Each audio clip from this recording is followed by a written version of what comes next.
Good morning, everyone, and welcome along to today's Facebook Live. This week, we're going to talk about being the big bad boss. So I'm sure none of you are that at all. I'm sure none of you have ever been called that at all. But what is quite a common theme in a lot of the businesses that we work with is that as businesses grow, what we're encouraged to do is to delegate down, pass on our tasks to other people, and lift up so we're concentrating on the business and the strategic side of things. And that is what we are all encouraged to do as business owners, which is great. And I wouldn't go against that at all. However, that doesn't come without its concerns. So what typically we see going on in businesses is as the business owner starts to lift themselves out of the day-to-day running of the company, they also start to lose touch slightly with the staff and the people within the teams. Because typically what will happen is supervisors will step up, more people will then take control of the day-to-day running of the business, and that leaves you as the business owner not really knowing what's going on with the day-to-day. Now, all the time everything is running great and everything's swimming along nicely, that's actually no problem. But how do you really know what is going on, and how do you really know if your team members are happy? How do you know that there aren't problems that you don't know about? How do you know that your supervisors aren't actually coming back to you with really important things that they should really be telling you? So this then leads to the issue of probably being helicoptered in when the proverbial hits the fan. And then you're not seen anymore as that nice boss, as the nice person that you can go and have a chat to. You're seen as the big bad boss. So morning Claire, morning Debbie, on this morning. Nice to see you. So what we're going to talk about today is how you can overcome that and what you can do to put in place measures to make sure that you're not getting yanked back into the day-to-day, because that's not the purpose of this at all, but to make sure that you do actually know what is going on in your business. So your culture is really important. So what I imagine, if you set up your own business, you set it up with the intentions of never being like any of the places that you've worked before, never being like your boss was and your mean boss and how they treated you. I certainly was like that.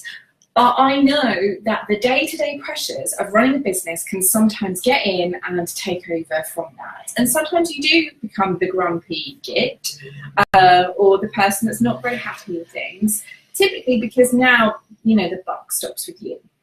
So it's super important that if you want to maintain that culture and to maintain an environment where people are still coming to you with problems and you're given the opportunity to solve them, that you are getting in there and creating those relationships with your team. The easiest way to do this is through regular one-to-ones. Now, I don't mean complicated appraisals or, big formal sit-downs or anything like that.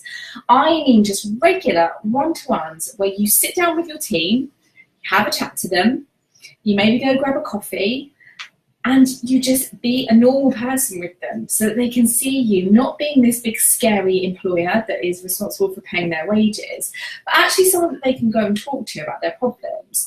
And over time, you will create that really strong relationship with them where if there's a problem in the business, if there's something that's going on that actually you need to know about, you will have created such great relationships with your team that they will come and talk to you about it.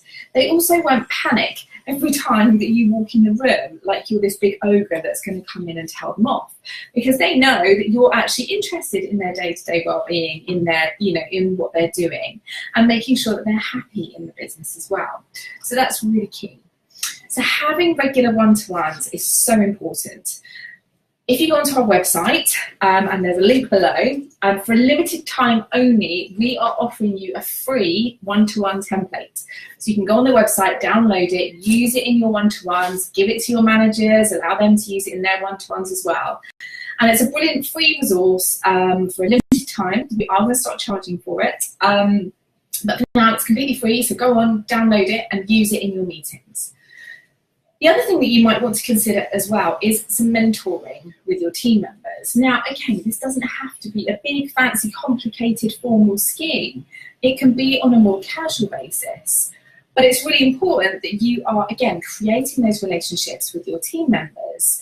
If you've got a particular staff member, someone that you see great potential in, then wouldn't it be great if you could create an excellent relationship with them where you're coaching and guiding them through, so that you don't have to then recruit in, you don't have to bring an outsider in, for example, you can recruit from within your teams.